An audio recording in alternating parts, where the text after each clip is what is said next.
Good afternoon and welcome to Midday Live on TV3. I am Wendy Lai. We're coming to you live from our studios here in Accra and around the world. You can follow our live stream on Facebook page at 3news.com.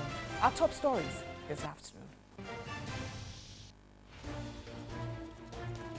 First year of free senior high school policy to cost 1 billion cedis, but Vice President Dr. Bawumia says government will prioritize education in order to fund the program. Government advised to relinquish control over state-owned enterprises as undue political interference largely affects their performance.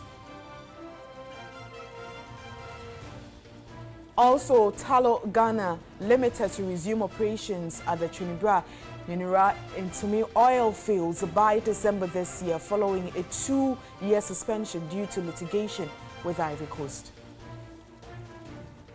And seed growers in the western central regions call for government intervention as they cry foul over high cost of electricity.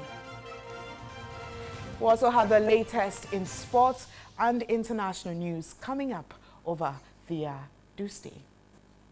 We'll start with our stories this afternoon, and we focus on the cocoa industry, where Ghana's inability to regain its status as #1 cocoa producing country has been blamed on the youth's poor interest in cocoa farming. Despite this, 28-year-old cocoa farmer Jerry Kluche, a resident of New Edibiasi in the Ashanti region, believes Ghana can regain its position if the youth are attracted into cocoa production. Ghana lost the enviable world #1 cocoa producer status to neighboring La Côte d'Ivoire. Though Ghana produced 1 million metric tons in 2011, production fell to an average of 850,000 tons annually due to factors including pest invasion and unfavorable weather. Government is, however, making efforts to change this. The cocoa farmer is key in winning back world leader in cocoa production status. The average age for a cocoa farmer is between 55 and 65 years. This, according to researchers, will continue to affect the production of cocoa if the youth are not enticed into the industry. A 28-year-old cocoa farmer, Jerry Kluche, a resident of New Edibiasi Triapiasi of the Adanse South District in the Ashanti region, believes Ghana can only regain the #1 cocoa production status if government attracts the youth into cocoa production. Our forefathers didn't maintain the cocoa well, so it dies at the early age. But now that we have the knowledge, they have been training people all around. We should engage people ourselves in it as youth so that we can also earn money from cocoa. If you can do it well and do it well, you get money more than those who are doing government work. Because every 2 weeks, you get at least, if you have about 3 poles of cocoa, you can get about 5 or 6 bags within 2 weeks. The chief cocoa farmer for Chapiase, Simon Yadope, admits Ghana can meet production target if right policies are put in place. First is lack of interest. And we the parents, like our youth to be going to the cities. But now as we found, they will go there for 2 or 5 years and will come back and depend on you, still the parent. So we advise them to take our step. Over 100 pupils from selected basic schools in Kumasi were taken on a tour dubbed Cocoa Learning Experience to New Edibiasi Triapiasi of the Adanse South District in the Ashanti region. The children were taken through the different processes of cocoa production. If you have a product and you don't want the product to finish, you need to do something. So what I want to do now is I don't want our cocoa to become a time that our cocoa is short, that we are not getting our ceiling. So the youth, we need to inculcate them so when they grow, they can become cocoa farmers. Cocoa is considered as the backbone of Ghana's economy, as the commodity remains the country's main agricultural export. And still in that industry, government in the next few months will begin the processing of 50% of cocoa production in Ghana. The processing drive is expected to create jobs and also check price volatility of cocoa on the world markets. Ghana Cocoa Board, in collaboration with Cocoa Processing Company CPC, has organized Intertechnical University's Cocoa Recipe Contest at the University of Ghana School of Nutrition and Food Science Department in Accra. The program was to exhibit varieties of cocoa recipes in a form of contest by way of inculcating the consumption of cocoa products and its medicinal and nutritional values in the life of the youth. Students from the various technical universities in Ghana were seen exhibiting varieties of food ranging from snacks, rice, fish, meat and fruit recipes made with cocoa products, and this, organizers of the program say, is to make consumption of cocoa a daily meal in Ghana. Deputy Chief Executive Officer, Agronomy and Quality Control Cocoa Board, Dr. Yao Eduampofo explained some of the challenges cocoa farmers go through in their operation and how it can be managed. It's part of our program to ensure that the roads that are leading to these farms and these villages and towns are properly maintained. And we intend to do it more appropriately, efficiently. And we intend to go back and look at the roads and help, make them feel better. Deputy CEO, Food Quality and Safety Manager of Cocoa Processing Company, Aida Della Kweki, was worried. Research has shown that only 0.5% per person consumes cocoa per year. She, however, suggested that percentage of cocoa product should be added to the school feeding policy. We are moving into all the schools to make sure that, if nothing at all, a drink of cocoa beverage every day is assured. And once that culture picks up, we realize that it's going to spur on into the future for us to be promoting cocoa all year round. Speakers used the platform to elaborate on some health and nutritional benefits of reducing certain chronic and communicable diseases in the country. President Akufo-Addo has stressed the need for cocoa farmers to be given a major stake in the world cocoa industry. At a meeting with members of the World Cocoa Foundation in New York, President Akufo-Addo called for increased investment into value addition to cocoa beans to benefit farmers. Ghana is the world's second leading producer of cocoa and a leader in the production of premium cocoa beans. Ghana currently produces about 700,000 metric tons of cocoa beans annually. The need for Ghana to add value to cocoa before exporting has been drummed home over the years, but the country still exports about 80% of its raw cocoa beans, losing a lot of foreign earnings. Currently, there are about 7 major cocoa processing firms in Ghana, including the Ghana Cocoa Processing Company. President Akufo-Addo's meeting with members of the World Cocoa Foundation was in line with his desire to industrialize the Ghanaian economy and make life better for the Ghanaian cocoa farmer. The meeting, which was a follow-up of January meeting, was to court cocoa investors into the country. President of the World Cocoa Foundation, Richard Scobie, said his members are ready to explore more opportunities in Ghana. How do they see investment in Ghana? What can the companies do to help meet your administration's goals, increasing production to 1 million tons, and more importantly, support the goal of increased processing? President Akufo-Addo expressed worry that Ghana is yet to benefit from the chocolate industry, which is worth $100 billion. He noted that value addition to cocoa in Ghana will go a long way to improve on the livelihood of cocoa farmers and the country in general. The farmer doesn't get the requisite value for the sweat and the toil they put into creating. Between Cote d'Ivoire and ourselves, the year 2015, 18 months ago, we had something like $5.7, $5.8 billion for this 60%. And yet, my understanding is that the chocolate market is worth some over $100 billion. For me, I think the time has come for us to look at ways, intelligent, sustainable ways of changing that equation. Government targets to increase cocoa production from the current 700,000 metric tons to 1 million metric tons per year.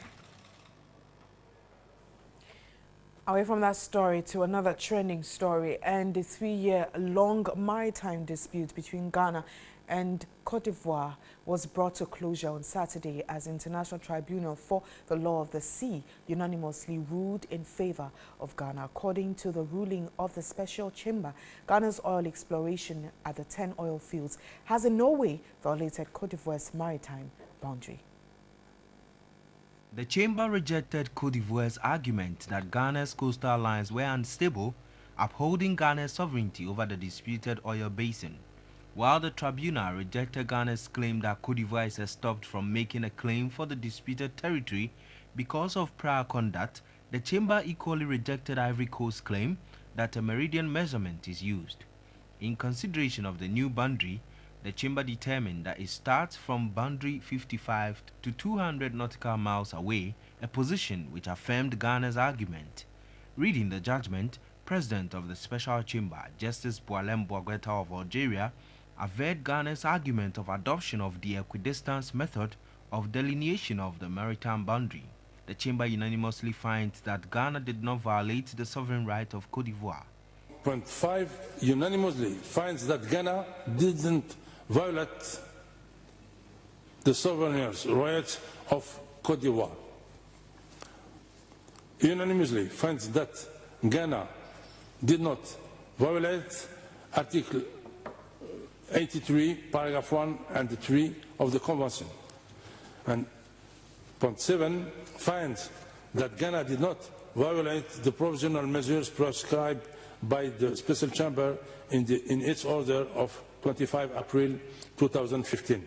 In 2014, Ghana took the case to the International Tribunal of the Law of the Sea to dispel claims it has encroached Côte d'Ivoire's marine borders as part of oil exploration activities in Cape 3 Point off the shores of the Western region.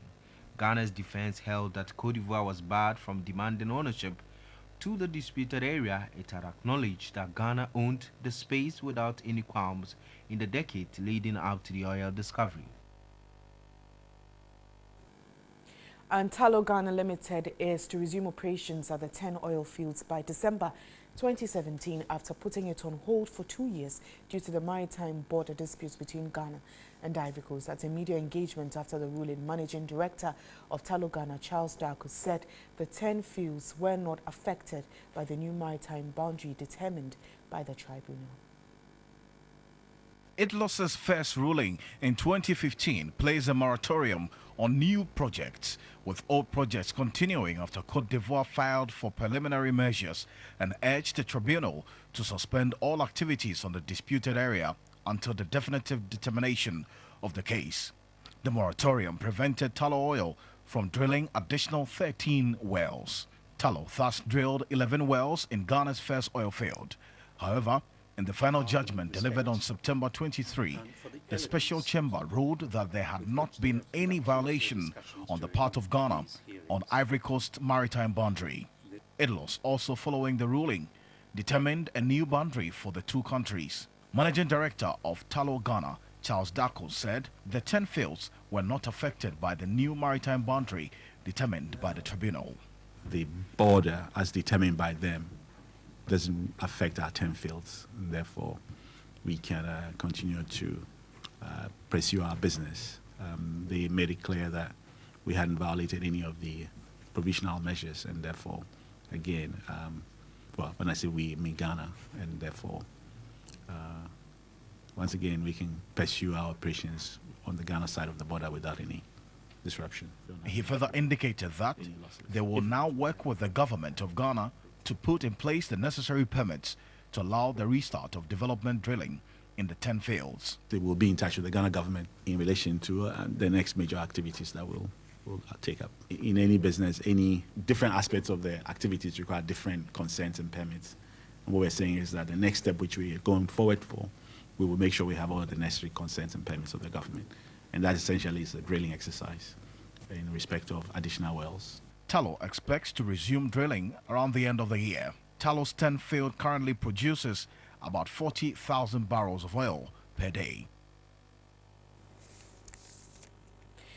So we're still staying on the story, and Saturday's ruling by the International Tribunal for the Law of the Sea in the maritime boundary case in favor of Ghana against Côte d'Ivoire brings a lot of excitement to investors and Ghanaian citizens. But this afternoon, we're finding out that are there any security challenges that could come up, and After the ruling, however, lots of issues have come up in public discussions. For example, the potential of security ramifications of the ruling, bearing in mind that there have been a number of natural resource-related cases in Africa. The most popular is a dispute over the Bakassi Peninsula, which escalated into a full-blown conflict between Nigeria and Cameroon. So to that extent, are there security concerns? And this afternoon, I will be speaking to two analysts to help us a lot more in this discussion. But I do have in the studio, first of all, Adam Bona. He's a security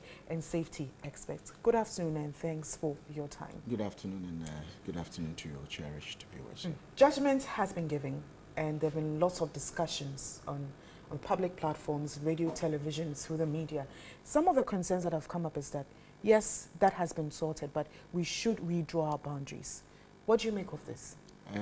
Yes, thank you again, once again. Good afternoon to your cherished viewers. If you ask me, I would say we should do that, but we shouldn't just do that in isolation. We belong to the ECOWAS protocol, the ECOWAS sub-region. We want to talk about AU. I would want to look at a situation where probably ECOWAS, there should be a wake-up call to our sub-regional grouping leaders to say, let's have a steering committee in place to really look at some of the boundaries, because it looks like every other day you would have one of these countries bordering either Ghana or beyond is discovering oil.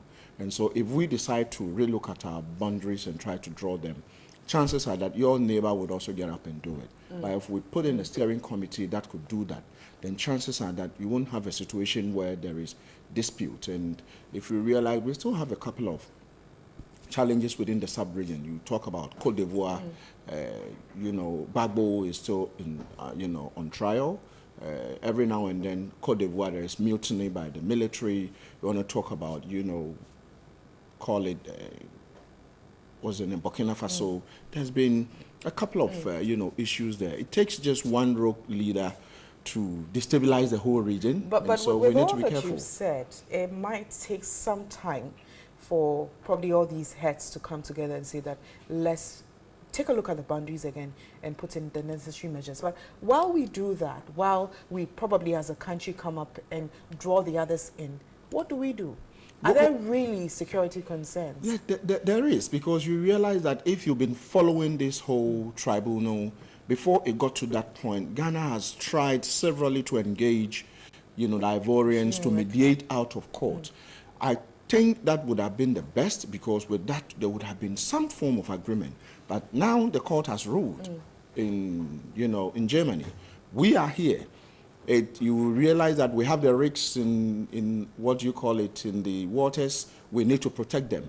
But in trying to protect them, we need to be careful not to look too hostile towards our neighbors. So I would suggest a couple of solutions or a couple of measures. Our president, the current president, speaks fluent French. I mean, he's very close to Alassane Ouattara. And so I would want to see that relationship being looked at, so that we put in a joint monitoring team. This joint monitoring team, their work would be to ensure that you don't have probably pirates and terrorists, blowing up oil rigs and then saying it is as a result of, Ivory Coast doing it.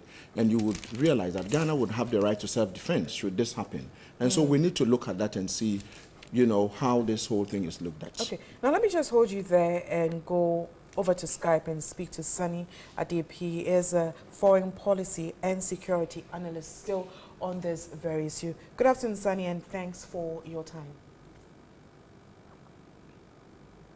Good afternoon, and a very good afternoon to your guest.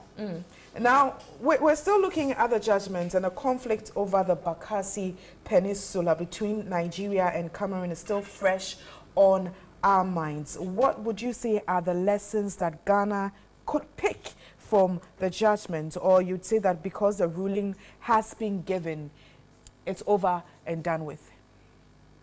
Well, thank you very much. It cannot be over and done with, and we seem to have consistently constricted the conversation to just the Ghanaian perspective and not paying any attention to the Ivorian perspective. Indeed, I spoke with a number of Ivorian friends last night. Some of them I did courses with at Kofi Annan, and from what I gather, the issue has become very political in Ivory Coast. As a matter of fact, we've even had some politicians promising to bring the oil force back home, so to, as it were, suggest to bring it back to Ivory Coast. And let's not forget about the intricacies that goes into mapping out our border, our maritime borders. Indeed, from the baseline, which is the low-lying coastal area where we have the shallow waters, 12 nautical miles into the ocean, that is about 22 kilometers, is our territorial borders. And 12 nautical miles, at the end of the 12 nautical miles after the territorial waters is what we call the contiguous zone. Then after the contiguous zone, we have about 200 nautical miles. That is about 370 kilometers of exclusive economic zone that is international in nature. So we have different people from different parts of the region, especially fishermen, doing their economic activities there. And some of them have been doing it for years on end.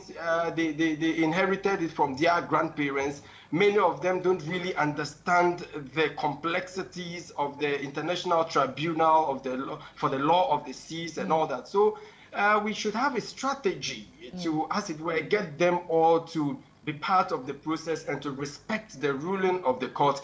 And that can only happen when we go beyond the ruling and engage, especially political figures in Ivory Coast, get their buy-in, agree on some common principles for the good of both countries, rather than just limiting the argument to our success at the International Tribunal. Fine, indeed. Ghana is a country that is governed by the rule of law. Our democracy is very entrenched. We have come a long way. It cannot be so everywhere all the time. We cannot compare our democratic tenets with that of Ivory Coast. So, fine, we could all go to bed if it didn't go in Ghana's favor, because we know our position at the international community. How about Ivory Coast? Have they shown any commitment towards respecting the decisions of the court? What have we done as a people? Have we engaged them at the very top level to get their commitment? That is not what we're talking about. And I think it is important we look at the issue holistically rather than just limiting it to just the victory. All right. Well, thank you so much for your time, Adib Sani, foreign policy and security analyst. We're grateful for your time. Now, Adam, you also touched on that bit where he said engaging. Yeah. And it shouldn't be just a Ghanaian picture. Yeah. And according to him, he spoke to some of his friends and colleagues in Ivory Coast, and it's taking a political turn. It's always taking a political turn, because we realize the former head of state, the former president, John Mahama, and his appointees tried severally to engage our Ivorian counterparts, but it was because they didn't budge. That is why we ended up at the International Tribunal. And so I would say that it shouldn't just end there. We need to look at a situation where now the ruling has been given largely in our favor. We need to come back home, sit them down and say, now let's try and engage properly, so we don't have the bad guys, doing things and blaming it on probably Ivory Coast or blaming it on us. If you like, I mentioned, when before off air, I told you that after the First and Second World Wars, most of the big conflicts we have seen has been as a result of fossil fuels. If you look at why Saddam Hussein invaded Iran, it was because of, in the 1998, because of oil. Why he invaded, Kuwait, was because of oil. Today, ISIS, if you know ISIS, we have the ISIS Africa. ISIS is doing very well because they have access to oil fields in Libya, mention them in Iraq, and they control them. And he who controls the fossil fuels today controls the world. And so we need to look at it and realize that the big boys are there and they are ready to invest money in, so long as they can destabilize a particular country so that they can have access to oil. And we have oils that come into this part of the world sometimes from questionable sources. And so let's be very careful so that from what you, the Nigerian, Cameroonian incident. There's some who have argued that it hasn't gotten there yet. There's some who also believe that from today, we should just intensify the patrol on our waters and our boundaries to ensure that what we're talking about doesn't happen. No, I'm sure we've gone past there. Anyone who says we like to party, I mean, if you know the African by nature, until you are hit by some disaster. And so I would say we've gone past there. Yes, we should intensify the patrols, but the truth is that from now on, just like my colleague from the other side said, the politicians in Ivory Coast are going to probably try to make a lot of meat out of this.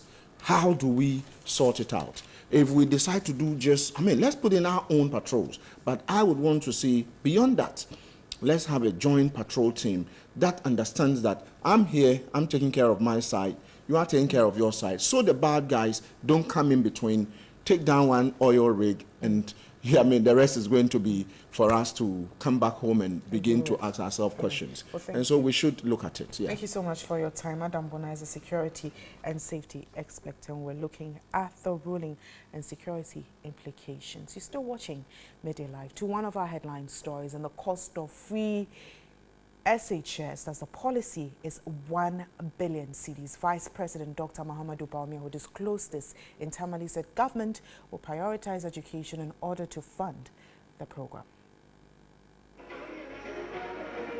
The cost and funding of the program has attracted debate. The release of over 400 million cedis in the 2017 budget for the program was criticized as not being enough. Critics have also called for a blueprint for the policy. Dr. Bawumia, who was addressing pioneers from the Tamale Senior High, Ghana Senior High and Tamale Girls Senior High schools in the northern region, said though the NPP inherited a broken economy, government is committed to funding the program. He said education will be prioritized in funding government projects. It is a commitment that will take effort. But Nana Akufo-Addo is not daunted. The government is not daunted. We believe that the key to Ghana's development lies in education. The Vice President said the initiative has come to stay and urged parents in rural areas of northern Ghana to enroll their wards in senior high schools. He also indicated government will expand infrastructure in the various schools, provide textbooks and other logistics, and also motivate teachers to deliver quality education. In ensuring that the policy succeeds, Dr. Bawumia called for collaboration. And so on education, Senior Minister Yao Osafo-Maafo says government will use all means possible to ensure the success of the free senior high school program. Yao Osafo-Maafo maintained the goal of ensuring access to secondary education is a noble one that must not be considered second to any consideration. The senior minister was in the Ashanti region to ascertain first-hand information on the implementation challenges of the free senior high school. Yao Osafo-Maafo and the regional minister, Simon Osei-Mensah, visited the KNUST SHS, where the headmistress highlighted their infrastructural challenges. Headmistress of the school, Joyce Owusu-Ansah, appealed to the minister to help complete a 40-unit classroom block which has been abandoned since 2008. At the Jusuman SHS, the headmistress, Grace Amu Ejei, said the school requested 950 students but was allocated 1,105 students. This, according to her, is compounding the already congested situation in the school. She appealed for the completion of the abandoned two-story Get Fund Boys Dormitory block, which started in 2013. The situation was not different at the Jechipramso SHS in the Busumche district. The school requested 465 students, but 1,171 students were placed there. The Ashanti Regional Minister, Simon Osei-Mensah, said the challenges in the various schools have been noted and will be addressed. We've asked the Regional Director, Ghana Education Service, to compile the list of all infrastructure problems or challenges. We've also tasked the various metro, municipal and district chief executives to also do so. Addressing first-year students of Bekwai Wesley SHS, the senior minister, Yao Osafo-Maafo, advised them to take advantage of the free program to improve their status in society. He said government is committed towards sustaining the program and also fulfilling other campaign promises. We want basic education as newly defined to be free, so that no Ghanaian child can be denied education to the level of senior high school on the grounds of affordability. To some more stories, and the managing partner of Kimathi and Partners, Kimathi Kwenyanya, wants government to consider relinquishing its control on state-owned enterprises. He argues the underperformance of most state-owned enterprises are as a result of undue political interference. Vice President Alhaji Dr. Mahamudu Bawumia bemoaned the current salary levels of some chief executive officers of some public organizations, which he said are not in conformity with productivity. Dr. Bawumia noted that a recent report by the Finance Ministry covering about 18 state-owned enterprises indicated that they made a net loss of 791 million cedis in addition to having received loans and financial support, and therefore tax managers of state-owned enterprises to pay attention to commercial viability, fiscal impact, and corporate governance issues in order to find solutions to their teething challenges. Answering a question on how state-owned enterprises can ensure effective compliance to corporate governance policies at a breakfast seminar organized by the Canada-Ghana Chamber of Commerce, managing partner at Kimathi and Partners, Kimathi Kwenyanya, says most enterprises owned by the state are underperforming because of interference by politicians, and the mode of appointment of heads of state-owned enterprises is mostly not based on competence. Get competent people to do the work. You know, when you put competent people in positions, they have a reputation to protect. They have a reputation even to protect in the private sector. They know that if they leave, it will follow them. And so, first, an appointment. He should be your political friend, but he has to be on some merit. Secondly, the board. I mean, you can't have a board, you know, where everybody is 65 years. The people who take the biggest decision in other Western society, they are not more than 40 years.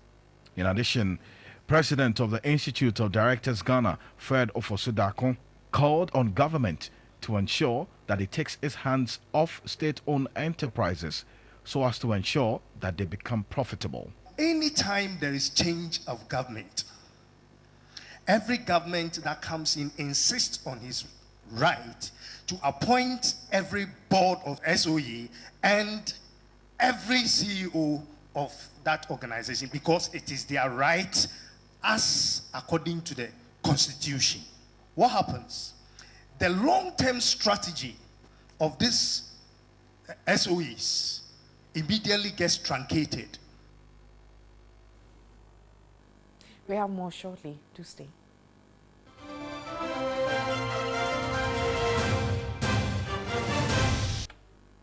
Thanks for staying. Commercial banks have within 45 days to present their capital restoration plans to the Bank of Ghana following the announcement of new minimum capital of 400 million cedis. Banking consultant Dr. Richmond Etuahine says the task of raising the new figure is a tall order, especially for local indigenous banks. Banking and financial analysts say 25 banks in the country will have to race against time to meet the new capital requirement, as their current capital is less than 50% of the 400 million cedis announced by the central bank. Currently, all commercial banks in the country have within 45 days to present their capital restoration plans to the Bank of Ghana. The central bank will then have 180 days after receiving their plan to conclude their capital and liquidity restoration process. By April 2018, the central bank can impose restrictions on any bank which has not met its capital restoration plans and could be restricted from lending or accepting deposits. The governor has saying that I want to see everybody's capital plan so that they will study it totally, analyze it, and see whether these things are achievable. They're also going to look at your current position vis-a-vis your non-performing there. Because if you still have a high non-performing and they want you to increase to 80, it means when you take off the non-performing from what you have done, you still go down. That's why they want to see a capital plan which is feasible, which takes into cognizance of your current status.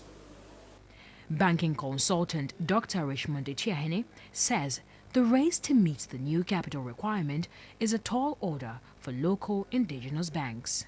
Private local banks that are on the stock exchange is a very tall order. The question comes in your performance compared to other banks. If your performance as in dividend payment has not been very good, return on asset not good, cost income ratio not good, return on equity not good, people are now going to say, why do I put my money in? So that is going to be a tall order. Those that are not listed, that one the shareholders would either have to dilute it. You need to bring more people on board. But the wealthy people all over the place in Ghana to buy into it. So you dilute your shares. Head of Risk Management at the Ghana Banking College, Dr. Francis Sasraku, is however confident banks in the country will meet the requirement before the December 2018 deadline. Looking at the quality and the volume of businesses that the banks are running, from 60 million to almost about 90 million to a large, I mean, it's not something that is overstretching. The banks have in place machinery to put these things in place. And with the year, over time, let's see how it works out.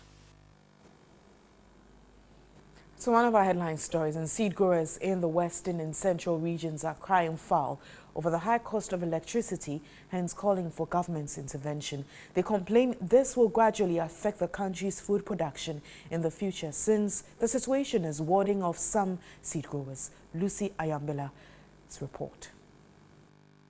The Grains and Legumes Development Board at Winneba is the largest in the country and serves the eastern, western and central regions. Seed growers within the western and central regions who patronize the facilities say the high cost of electricity in seed production is a major impeder of the seed growing business.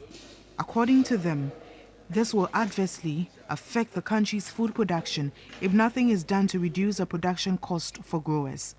They noted, formerly, the business was booming because government was bearing the brunt of the cost. Thus, the prepaid system of electricity has become unbearable for them. A farmer may have to spend about 2,000 cedis worth of electricity for a wagon of maize at the first drying point before it goes through the shelling point, then back to the drying point again. To be able to attain the required level of moisture, which is 11%. Nangtongma Abdullahi is the president of the Seed Producers Association for the Western and Central regions. We are appealing to the governor to come to our aid. If only he can absorb what he was doing previously, paying all the electricity. But here, this is the most important place for the farmers. And without the farmer coming here, it means that all his seed is useless. Some of the farmers have resorted to sun drying, which is very tiresome and time-consuming, instead of machine drying due to the high cost of electricity. A seed inspector at the Grains and Legumes Development Board, Francis Kwao. There's no seed security stock now. We will wish that he buys the seed we are producing this season. The government will use these seeds for the Food for Job program. Also raised a similar issue where the oven for sterilizing soil for testing of seed is not functioning because the facility has been disconnected from the national grid due to debt. The seed conveyor at the shelling point also has broken down and needs to be fixed. The issue is the same at the cold room for the Grains and Legumes Development Board, Winneba, where the regional officer for the board, Charles Opoko, disclosed 5,000 cedis is spent on electricity every month to keep the room in operation. The problem is that if you don't have enough stock in the cold room, that means the few farmers who have your stock here has to get that money to power the machine. Opoko noted there was not a single bag of seeds in stock at the cold room for the next minor farming season due to the armyworm infestation that hit many farms last year. Away from that story, Media General, in collaboration with Joy Temple of the International Central Gospel Church at Asiedu-Dartey, have embarked on a medical outreach program to encourage people to donate blood. More than 1,000 residents also received free health screening. Residents at Asiedu-Dartey and its environs thronged the Joy Temple of the International Central Gospel Church at Asiedu-Dartey to partake in the church's 6th edition of the annual medical screening.